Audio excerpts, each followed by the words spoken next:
तो अब इस पार्ट 2 में हम लोग बात करने वाले हैं कि कॉन्कर टास्क ट्री के बारे में। हमने पार्ट 1 के अंदर डिस्कस किए थे टास्क मॉडल्स के बारे में।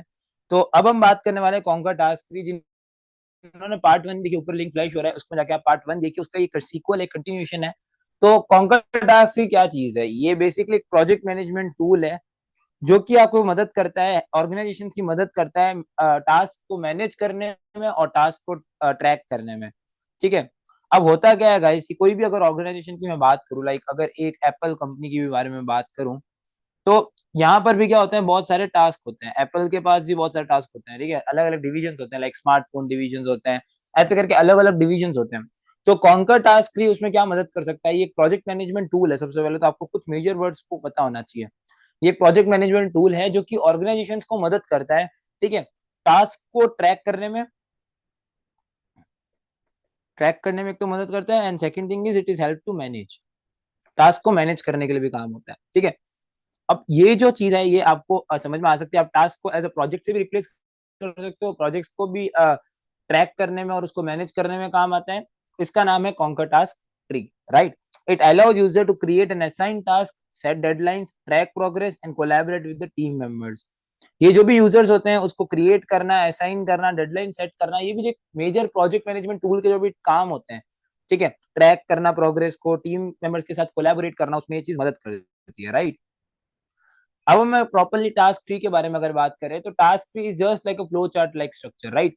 It shows the step involve in the particular process and the dependencies between those steps, right. तो ये क्या है? ये फ्लो चार्ट जैसा स्ट्रक्चर है।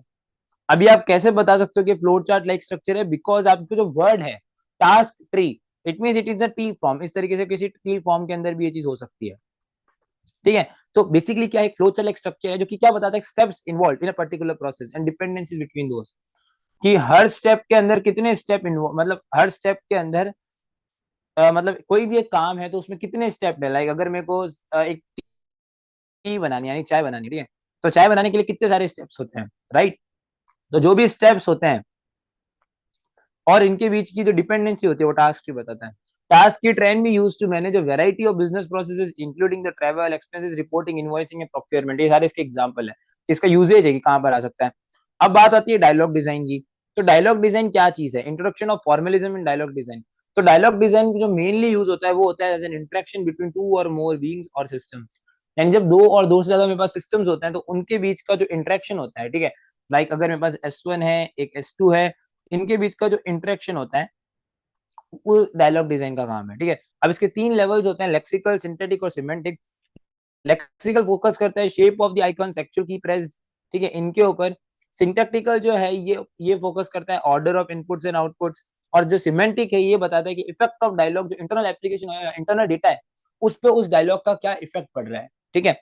डायलॉग की रिप्रेजेंटेशन की अगर मैं बात करूं, तो सबसे पहले तो it is help to understand the propose design in a better way. यानी जो भी प्रपोज डिजाइन है उसको अच्छी तरीके से समझने में मदद करता है। और तो it helps to analyse the dialogues to identify the usability issues. Usability issues का पता लगाने का जो काम होता है वो डायलॉग रिप्रेजेंटेशन का काम होता है। और ये प्रपोज डिजाइन को अच्छी तरीके से समझने में मदद करता है। इंट्रोडक्शन टू फॉर्मलिज्म, ठीक है। इंट्रोडक्शन टू फॉर्मलिज्म क्या होती है? There are many formalism techniques which we can use to signify dialogues. In this chapter we discuss three of them. पहला आता है स्टेट ट्रांजिशन नेटवर्क, STN, ठीक है। State transition network, state charts और classical Petri chart nets, ये जो है ये कुछ ऐसी टेक्निक्स हैं, ठीक है, जो कि डायलॉग्स को सिग्निफाई करने के लिए यूज होती है। ये तीन फॉर्मलिज्म टेक्निक्स हैं। पहले state transition network, state charts और classical petri nets. State transition network जो होता है, ठीक है, ये बहुत ज्यादा स्पॉन्टेनियस होता है, which knows that dialogue fundamentally denotes to the progression from one state to the system to the next, ठीक है। यानी आप इसमें ये देख सकते हो कि आप एक स्टेट से दूसरे स्टेट में जाने के लिए आपने यहाँ पर अपन आर्क यूज करते हैं, और इसके ऊपर एक्शन या इवेंट लिखा हुआ होता है, और जो नोड्स होते हैं उस पर बेसिकली स्टेट्स लिखी हुई होती है, राइट। अब अगर मैं बात करता हूँ स्टेट चार्ट्स की, तो स्टेट चार्ट्स का क्या खेल होता है?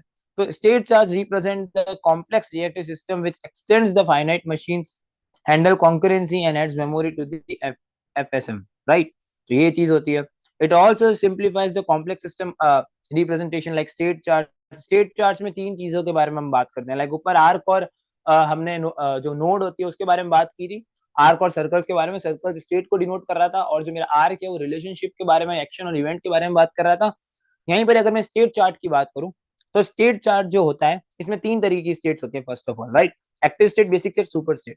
एक्टिव स्टेट्स को हम प्रेजेंट स्टेट भी बोलते हैं। बेसिक स्टेट्स वो इंडिविजुअल स्टेट्स है जिसमें और कोई स्टेट्स नहीं होती, ठीक है। यानी ये मेरी सपोज एस एक प्रेजेंट स्टेट हो जाएगी, एक्टिव स्टेट हो जाएगी। बेसिक स्टेट मेरी अगर कोई है ही नहीं, यानी अगर एक पी है, बी है, ये तो आगे जाके कुछ बनेगा, बट बी जो है इसके आगे कोई स्टेट नहीं है, तो इसका मतलब ये बेसिक स्टेट है। और सुपर स्टेट यानी जिसके अंदर आगे जाके और भी अदर स्टेट्स बन रही है, राइट। इस तरीके से जहाँ नीचे देख ही सकते हो, ठीक है। पेट्रीनेट्स की अगर मैं बात करूँ तो it's simple model of action behaviour, active behaviour, यानी ये एक्टिव बिहेवियर को शो करने के लिए एक बहुत ज्यादा सिंपल मॉडल है। और इसमें 4 बिहेवियर एलिमेंट्स होते हैं, लाइक ऊपर एक्टिव, बेसिक और सुपर स्टेट्स देखा, यहाँ पर इसके 4 एलिमेंट है, प्लेस, ट्रांजिशन, आर्क, टोकन, ठीक है। अब इसमें जो नई चीज आई है वो आई है प्लेस और टोकन। अब इसको देखते हैं। प्लेस क्या बताता है, symbolizes passive elements of the reactive system, ठीक है। जो आपके पैसिव एलिमेंट होते हैं रिएक्टिव सिस्टम के, वो ये चीज बताता है। ट्रांजिशन क्या बताता है, symbolizes active elements of the reactive system. जो आपका रिएक्टिव सिस्टम है उसके जो एक्टिव एलिमेंट्स है उसको आपका ट्रांजिशन बताता है, ठीक है। आर्क जो है वो कैजुअल रिलेशनशिप्स को बताता है। और टोकन जो होता है वो बताता है सब्जेक्ट टू चेंज को, जो कि बहुत इंपॉर्टेंट चीज है। अगर मैं बात करता हूँ विजुअल थिंकिंग के बारे में, तो विजुअल थिंकिंग क्या चीज है, ठीक है। तो विजुअल थिंकिंग में बेसिकली हमको जैसे मटेरियल्स के बारे में देखते हैं, या विजुअलिटी जो चीज होती है, लाइक मीडिया हो गया, ग्राफिक्स हो गए, इसके बारे में बात करेंगे, ठीक है। फोटोग्राफ्स, पेंटिंग, ये सारी चीजें विजुअल थिंकिंग में आती है। ये एक बहुत ज्यादा इंपॉर्टेंट होती है ह्यूमन कंप्यूटर इंटरेक्शन के अंदर, बिकॉज ह्यूमन जो होता है मेजरली चीजें in the form of pictorial representation समझता है, ठीक है। ये चीज होती है। अब यहाँ पर एक जो इंपॉर्टेंट टर्म है वो है विजुअल इमेडेकी। इसका क्या मतलब होता है, विजुअल इमेडेकी क्या चीज होती है। विजुअल इमेडेकी के अंदर बेसिकली हम इंफॉर्मेशन को विजुअल रिप्रेजेंटेशन में मतलब देख रहे हैं, ठीक है। या आप उसको किसी भी इंफॉर्मेशन को अगर विजुअल रिप्रेजेंटेशन के फॉर्म में समझने की कोशिश कर रहे हो तो विजुअल इमेडेकी। विजुअल इम्पेटस क्या होता है, वो एंगेजमेंट्स को इंक्रीज करता है, ठीक है। ये बेसिकली क्या करता है, ये एंगेजमेंट को इंक्रीज करने की कोशिश करता है, ठीक है। इम्पीडेंस क्या होता है, एक हिंड्रेंस होता है। अगर किसी इंफॉर्मेशन को अपन विजुअल रिप्रेजेंटेशन के फॉर्म में समझ रहे हैं तो उसके बीच में जो हिंड्रेंस आता है वो विजुअल इम्पीडेंस होता है, राइट। डायरेक्ट मैनिपुलेशन प्रोग्रामिंग क्या चीज होती है, डायरेक्ट मैनिपुलेशन प्रोग्रामिंग हम जो एक वर्ड के बारे में देखते हैं वो है डायरेक्टनेस, ठीक है। डायरेक्टनेस बेसिकली क्या है, it's considered as a phenomena that contributes majorly to the manipulation programming. ये वो फिनोमेना है जो कि ज्यादातर किस में फोकस करता है, मैनिपुलेशन प्रोग्रामिंग में। इसके दो मेजरली एक्सपेक्ट्स होते हैं, distance and direct engagement. Distance जो होता है ये बताता है कि यूजर का गोल, जो यूजर की एक्सपेक्टेशंस है और जो सिस्टम डिलीवर कर रहा है उसमें कितना डिस्टेंस है, राइट। अब यहाँ पर जो गल्फ ऑफ एग्जीक्यूशन है उसके बारे में हम ये देखते हैं कि जो यूजर का गोल है और जो इम्प्लीमेंट उस डिवाइस ने किया है, ठीक है, उसके बीच में क्या डिफरेंस है। गल्फ ऑफ इवेल्युएशन क्या बताता है, ये वो चीज बताता है कि भाई जो यूजर ने उस सिस्टम को देख के क्या इंटरप्रेट किया है। डायरेक्ट एंगेजमेंट में क्या बताते हैं, यहाँ पर डिजाइन जो होती है वो डायरेक्टली टेक केयर करती है कि इससे कंट्रोल ऑफ द ऑब्जेक्ट, ठीक है। ये चीज आपको ध्यान रखनी है, presented by the user and make the system less difficult to use, right. अब प्रॉब्लम्स जो है ये आप एक बार खुद रीड कर लेना, ये बहुत इजीली एक्सप्लेन की हुई है। लाइक ये may not be accurate because dependency of user के अलावा भी काफी एक सिस्टम से ज्यादा काफी ज्यादा डिपेंडेंसी होती है यूजर के अलावा भी जिसपे सिस्टम बनता है, ठीक है। Find it's hard to manage the variables और illustration of the discrete elements from the class of the elements, right. यानी अलग चीज पता लगाना, डिफिकल्टी आना। अब यहाँ पर आइटम प्रेजेंटेशन सीक्वेंस यहाँ पर दिया हुआ है, ठीक है। यानी अकॉर्डिंग टू द टास्क और एप्लीकेशन रिक्वायरमेंट एक नेचुरल सीक्वेंस फॉलो किया जाता है अगर किसी भी आइटम को प्रेजेंट किया जाता है। तो उसमें टाइम, न्यूमेरिक और ऑर्डरिंग और फिजिकल प्रॉपर्टीज। अब बेसिकली ये किसी भी तरीके की, जैसे आपके पास अगर आइटम्स आते हैं तो उसको प्रेजेंट कैसे करना है, तो नॉर्मली हम ग्रुप्स बनाते हैं, क्लस्टर्स बनाते हैं, तो उसकी एक sorting mechanism sort of thing दी हुई है। लाइक आप अल्फाबेटिकली सीक्वेंस बना सकते हो, ग्रुपिंग और related terms, most frequently use item first कर सकते हो, most important items first, right. उसके बाद हम बात करते हैं मीनू लेआउट की।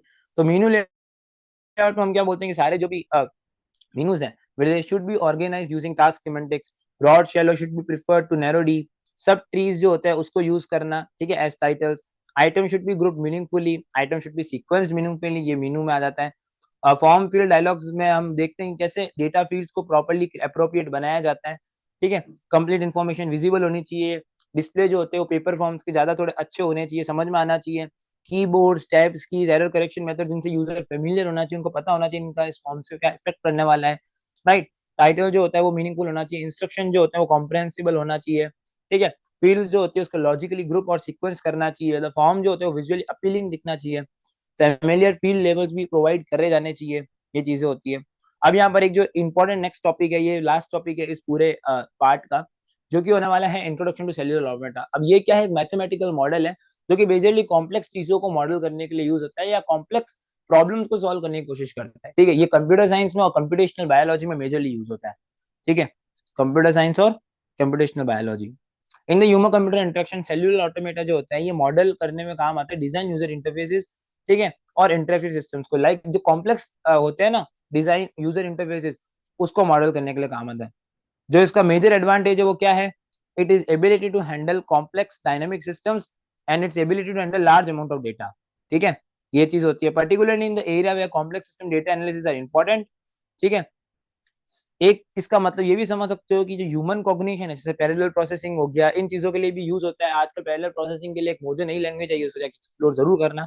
ठीक है, इसमें भी ये चीज काम आती है। अब आता है ऑब्जेक्ट ओरिएंटेड मॉडलिंग। हम यहाँ पर ऑब्जेक्ट ओरिएंटेड को यूज करते हैं, यानी ऑब्जेक्ट्स के कंसेप्ट को यूज करते हैं, क्लासेस के कंसेप्ट को यूज करते हैं। ठीक है, और रियल वर्ल्ड एंटिटीज को एज एन ऑब्जेक्ट ट्रीट करने की कोशिश करते हैं। लेकिन यहाँ पर हम क्या करते हैं, चार चीजों के बारे में बात करते हैं। अगर ऑब्जेक्ट ओरिएंटेड के ऊपर मैं बात करूँ, एब्स्ट्रक्शन, एनकैप्सुलेशन, इनहेरिटेंस और पॉलीमॉर्फिज्म। एब्स्ट्रक्शन में उतनी इन्फॉर्मेशन ही दिखाना जो यूजर के लिए इंपॉर्टेंट है, बाकी को हाइड करना। एनकैप्सुलेशन के अंदर हम डेटा और उसके बिहेवियर को एक साथ एक सिंगल कैप्सूल में एनकैप्सुलेट करते हैं। इनहेरिटेंस के अंदर अपन क्या चीज देख रहे हैं, हम यहाँ पर डिस्कस कर रहे हैं कुछ एक्सपेक्ट्स के बारे में ऑब्जेक्ट्स के। अगर मैं बात करता हूँ like states, like different different states होती है इवेंट स्टार्ट होने की, खत्म होने की, उसको इवेंट्स के जो चेंजेस है उसको सीक्वेंस ऑफ ऑपरेशंस को अपन मार्क कर रहे हैं उन चेंजेस को। ठीक है, defining by the context of the events, organisation of event states, और इनको यूज करके जब हम बात करते हैं स्टेट्स को बेसिकली पूरा एज एन सेंट्रलाइज फोकस लेके बात करते हैं तो स्टेट मॉडल आ जाती है। इंटरेक्शन मॉडल में बेसिकली क्या देख रहे हैं, हम ये देख रहे हैं कि जो ऑब्जेक्ट्स के बीच में इंटरेक्शन होता है वो, ठीक है, यहाँ पर use case diagram, sequence diagram, Recording in progress. ठीक है, यहाँ पर use case diagram, sequence diagram और एक्टिविटी डायग्राम, ठीक है, इनके बारे में हम बात करते हैं इंटरेक्शन के अंदर। बेसिकली तो यूजर ऑब्जेक्ट के साथ इंटरेक्ट करने वाला है, उसकी पूरी खेल है। Object oriented model of user interface design में हम क्या करते हैं, मॉड्यूलर, रीयूजेबल और मेंटेनेबल कोड बनाने की कोशिश करते हैं। यूजर इंटरफेसेस वो बनाते हैं जो कि मॉड्यूलर हो, रीयूजेबल हो और उसका कोड भी मेंटेनेबल हो। यहाँ पर button, text field, drop down menus, उसके बारे में हम बात करते हैं। ठीक है, classes can be organized into the hierarchy where different high level classes define the general behavior of the low level classes। ठीक है, यानी लो लेवल क्लासेस को यूज करके हम हाई लेवल क्लासेस को डिफाइन करते हैं। ठीक है, और उसको यूज करते हैं हेराइकल फॉर्म में। Classes can be subclasses to create more specific button classes. इस ये एक एग्जांपल है, ठीक है, जिसको अपन देख सकते हैं कि अगर एक बड़ा बटन है तो उसको बनाने के लिए छोटे छोटे बटन की क्लासेस को यूज करके उसकी कुछ प्रॉपर्टीज को डिराइव कर सकते हैं। यहाँ पर एक यूजर रेस्पॉन्स साइकिल दी हुई है, एक यूजर क्या करता है, मैनिपुलेट करता है यूजर इंटरफेस को, उसकी रिक्वेस्ट एप्लीकेशन में जाती है, वहां से रेस्पॉन्स आता है और वहां से फीडबैक वापस यूजर को मिलता है। तो ये है हमारे पार्ट 2 का एंड। अब मैं आपको